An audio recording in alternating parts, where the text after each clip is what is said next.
सभापती महोदय, सर्वप्रथम मी ज्येष्ठ सदस्य, अभ्यासू आणि मुख्यमंत्री महोदयांनी सांगितले अष्टपैलू, अनुभवी मास्टर ब्लास्टर बोलू नाही, आपलं काल माझं तोंडून निघालं होतं, सचिन आहे यांचं या सर्वोच्च सभागृही उपसभापतीमधून त्यांची एकमताने निवड झाल्याबद्दल मी त्यांचं मनापासून अभिनंदन करतो, त्यांना शुभेच्छा देतो। विरोधी पक्षाने देखील आपलं अर्ज मागे घेऊन या सभागृहाच्या प्रथा परंपरा कायम राखल्यात आणि ही निवडणूक बिनविरोध झाली, त्याबद्दल देखील मी सगळ्यांचंच मनापासून अभिनंदन करतो, त्यांनाही धन्यवाद देतो। खरं म्हणजे प्रत्येकाच्या एक एक काम करण्याच्या पद्धती असतात, प्रत्येकाचं एक काही ना काही विशेष गुण असतात। मुख्यमंत्री महोदयांनी बरंचसं त्या बाबतीमध्ये सचिन अहिर यांच्याबद्दल सांगितलेलं आहे। आपल्या टीममध्ये ऑलराऊंडर, विक्रम करणारे खेळाडू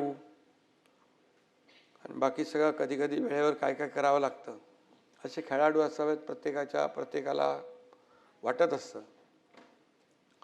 आणि त्याप्रमाणे मगाशी कोणीतरी सांगितलं, सचिन नावच त्यांचं काफी आहे। गोलंदाज कुणी असो, चेंडू कितीही स्पीडने येऊ दे, त्यांना चेंडू नेमका दिसतो आणि फटकाही परफेक्ट असतो। आणि काल पत्रकार परिषदेमध्ये देखील माझा बोलता बोलता उल्लेख होऊन गेला, पण दोन्ही सचिन आपापल्या क्षेत्रात मोठे आहेत। एक तर क्रिकेटचा देव आपण मानतो आणि एक सचिन मैदान गाजवून निवृत्त झाला, एक सचिनने आता नव्या जबाबदारीचा पॅड बांधून निर्धाराने बॅट हाती धरलेली आहे। आणि मगाशीच सांगितलं की सचिन अहिर 2019ला आम्ही तुम्हाला मतदान करून गेलेलो आहे आणि त्यामुळे शिवसेना म्हणूनच तुम्ही होतात, आजही शिवसैनिक म्हणून आलात, उद्याही शिवसैनिक म्हणून राहाल। त्यामुळे मला अभिमान आहे, आनंदही आहे। नीलमताईंनंतर दुसरा शिवसैनिक इकडे बसला आहे, त्याचाही आनंद आहे। नीलमताईंनी देखील उपसभापती म्हणून अतिशय चांगलं काम केलं, महिलांच्या प्रश्नावर अतिशय आग्रहीपणे आपली मतं मांडली, जिथं जिथं अन्याय झाला तिथं त्या पोहोचल्या आणि एक त्यांची वेगळी ओळख त्यांनी निर्माण केली। आणि या सभागृहाच्या देखील मोठ्या परंपरा आहेत। विसपागे, जयंतराव टिळक, ना. स. फरांदे, शिवाजीराव देशमुख दिग्गजांची प्रेरणा या सभागृहाला मिळाली। त्याचबरोबर समृद्ध आणि उज्ज्वल परंपरा या सभागृहाला मिळालेली आपण पाहिली आहे। उपसभापती म्हणून देखील रासू गवई असतील, फरांदे असतील, डावकरे साहेब असतील, नीलमताई असतील, या सगळ्यांनी अतिशय उत्तम काम केलं। या उपसभापती पदाला एक उंची प्राप्त करून दिली। या सभागृहाचं डेकोरम, पावित्र्य जे आहे राखण्याचं काम केलेलं आहे आणि सचिन अहिर देखील अशाच प्रकारचं काम करतील अशा प्रकारची अपेक्षा नव्हे खात्री मला आहे। आणि जो तूफान में जो शांत रहे उसे समंदर कहते हैं, जो हर दिल पर राज करे वो सिकंदर कहते हैं। म्हणजे तुमच्याबद्दल बोलतो म्हणजे तुमच्याबद्दल मगाशी मुख्यमंत्र्यांनी फार काय काय सांगितलं ना, त्यामुळे तुम्ही सगळ्या क्षेत्रामध्ये चांगलं काम केलेलं आहे आणि त्यामुळे नक्कीच या सभागृहाला मान, सन्मान आणि न्याय आपल्याकडून मिळेल। हे मी का म्हणालो, दहीहंडीला तर 2 महिने बाकी आहेत, पण तुम्ही यशाची हंडी आजच फोडून टाकलेली आहे। आणि आपण कामगारांसाठी आयुष्यभर संघर्ष केलेला आहे, संघटना उभी केली, सत्तेचा देखील आपल्याला अनुभव आहे आणि विरोधी पक्षात बसण्याचा देखील अनुभव आहे. त्यामुळे दोन्ही अनुभव आपल्या गाठीशी आहेत आणि सभागृहाची नस देखील आपण ओळखता. कधी आकांड तांडव केलं नाही, सभागृहाचा मूड पाहता आणि त्याप्रमाणे आपण त्या पद्धतीने वाटचाल करता. कामगारांच्या प्रश्नासाठी देखील आपण रस्त्यावर येऊन उतरलात, लढलात, हे देखील आपल्याला माहीत आहे.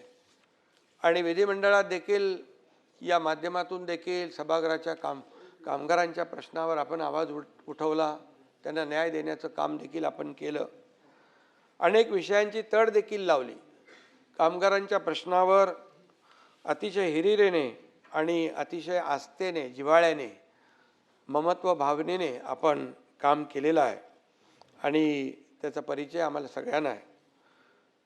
संकल्प प्रतिष्ठानच्या माध्यमातून दहीहंडीचा उत्सव आपण मोठा केला.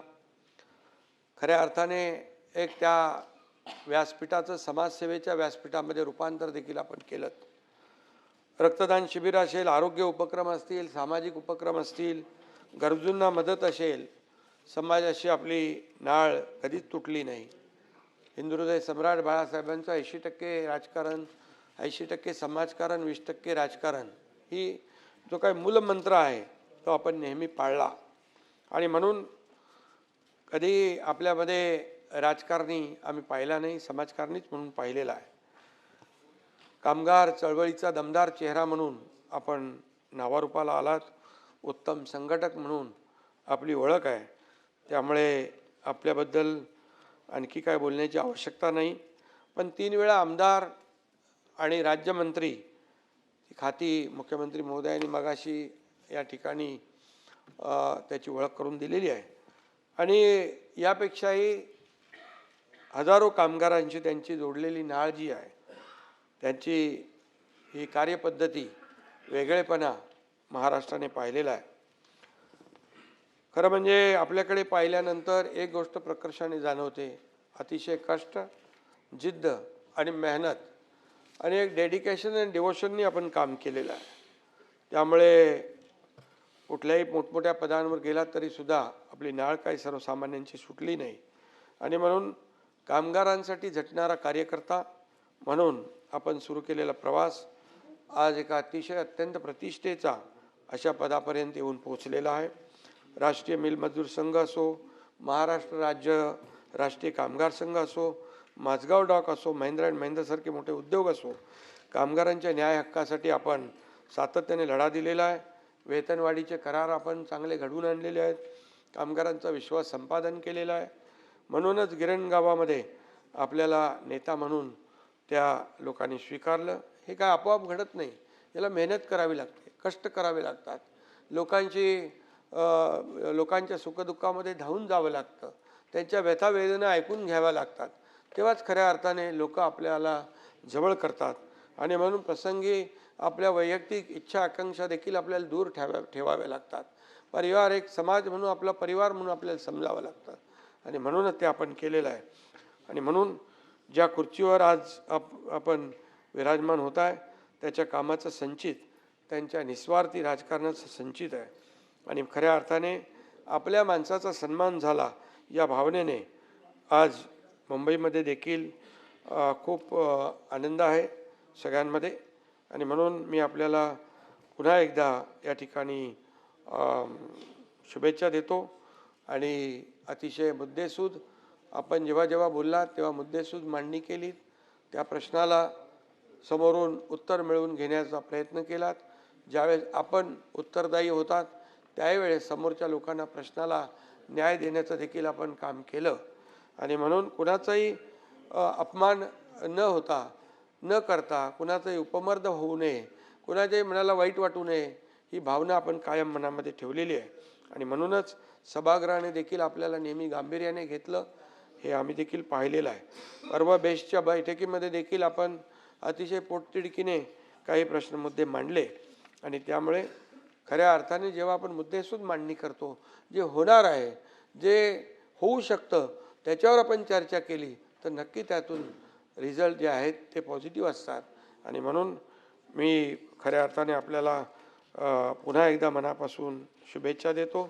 या खुर्चीवर बसल्यावर पक्षापेक्षा नियम मोठे असतात, भावनेपेक्षा परंपरा मोठी असते आणि आवाजापेक्षा संयम मोठा असतो, मोठा लागतो. आणि म्हणून सत्ताधारी सदस्यांना देखील हे नियम लागू आहेत. आणि म्हणून विरोधी पक्षालाही न्याय मिळाला पाहिजे हे भान देखील आपल्याला ठेवावं लागतं. आणि म्हणून या उपसभापती पदाच्या खुर्चीवरून पक्ष नाही तर भारतरत्न महामानव डॉक्टर बाबासाहेब आंबेडकर यांचं संविधान दिसलं पाहिजे, न्यायाची बाजू घेण्याचा आग्रह दिसला पाहिजे, हीच आपल्या सगळ्यांची अपेक्षा आहे. आणि म्हणून हे विधान परिषदेत ज्येष्ठांचं सभागृह आहे. इथे विवेक मोठा पाहिजे, अभ्यास मोठा पाहिजे. सर्वात महत्त्वाचं म्हणजे हेतू शुद्ध असला पाहिजे. तो विवेक, तो संयम, तो शुद्ध हेतू सचिन भाऊंकडे आहे असा विश्वास या ठिकाणी मी व्यक्त करतो. आणि त्यांना पुन्हा एकदा या पदाला न्याय देतील असं मी खात्री बाळगतो. आणि मी आज काय राजकीय बोलू इच्छित नाही आहे. आणि या ठिकाणी आपण आपलं प्रामाणिकपणे काम करत राहा, लोकांना न्याय देत राहा. या सभागृहातल्या प्रत्येकाला वाटलं पाहिजे सभापती आहेत इकडे आणि तेही सगळ्यांना न्याय देत असतात. हां हां, मग त्यांचं नावातच राम आहे आणि शिंदे पण आहेत, तर मी कोणावर अन्याय करत नाही. आणि म्हणून मी आपल्याला या सर्व सत्ता आणि विरोधक यांच्या समतोल राखत संसदीय परंपराचा सन्मान करत ते काम करतील असा विश्वास या ठिकाणी व्यक्त करतो. शिवसेना परिवारातला एक सदस्य आज घटनात्मक जबाबदारी स्वीकारत आहे याचं मनोमन समाधान आहे. आणि या ठिकाणी मुख्यमंत्री महोदयांचं देखील मी मनापासून अभिनंदन करतो. मुख्यमंत्री महोदयांनी सांगून टाकलेलं आहे की याचं सर्व प्रश्नांची उत्तरं मी अगोदरच दिलेली आहेत नीलमताईंच्या बरोबर, कारण ते स्वतः निष्णात वकील आहेत. त्यामुळे दुसरा प्रश्न समोर येण्याचं काही शक्यता आणि काही शंका कुशंका बाळगण्याची आवश्यकता नाही. मुख्यमंत्री महोदय म्हणून या ठिकाणी आपण राज्य पुढे नेतोय. 2.5 वर्षाची कारकीर्द माझी पाहिली, आम्ही टीम म्हणून काम केलं. देवेंद्रजी आता मुख्यमंत्री म्हणून काम करतायत. महाराष्ट्र आपला पुढे जातोय. महाराष्ट्र देशामध्ये नंबर 1चं राज्य म्हणून आपल्याला पुढे न्यायचं आहे. महाराष्ट्राचा विकास करायचा आहे. आणि म्हणून जे महाराष्ट्रातलं पायाभूत सुविधा असतील, आपलं विकास असेल, मूलभूत सोयीसुविधा असतील, अगदी योजना असतील, वेलफेअर लाडक्या बहीण योजनांसारखे महाराष्ट्र आपण पुढे नेतोय. त्यामुळे विरोधी पक्षांनी देखील यामध्ये सातत्याने सत्ताधारींच्या हातात हात घालून काम करावं. जिथं काही चुकत असेल तर नक्की विचारावं, परंतु चांगल्याला चांगलं म्हणण्याची वृत्ती आपण ठेवली पाहिजे. बाळासाहेबांनी ते आपल्याला शिकवलेलं आहे. आणि म्हणूनच मी पुन्हा एकदा हे महाराष्ट्र जे आहे आपलं पुढं ज्या गतीने जातं आहे, आदरणीय मोदी साहेबांच्या मदतीने डबल इंजिनचं सरकार मुख्यमंत्र्यांच्या नेतृत्वाखाली आम्ही पुढे नेतोय. त्यामध्ये नक्कीच विरोधी पक्षाची संख्या कमी असली तरीसुद्धा तुमचा मान सन्मान आम्ही नक्की राखणार, याबद्दल बिलकुल शंका बाळगू नका. आणि आता तर सचिन अहिर इथे उपसभापती म्हणून बसतीलच आणि म्हणून तेही आपल्याला न्याय देतील. रामभाऊ तर आहेतच. आणि म्हणून पुन्हा एकदा मी मनापासून आपल्याला खूप खूप शुभेच्छा देतो. आणि सचिन अहिर यांच्यासाठी 2 ओळी मी सांगतो. उड़ान वाली चिड़ियों को कहाँ मालूम होता है, उड़ान वाली चिड़ियों को कहाँ मालूम होता है कि जमीन से जुड़े रहने का मजा क्या होता है.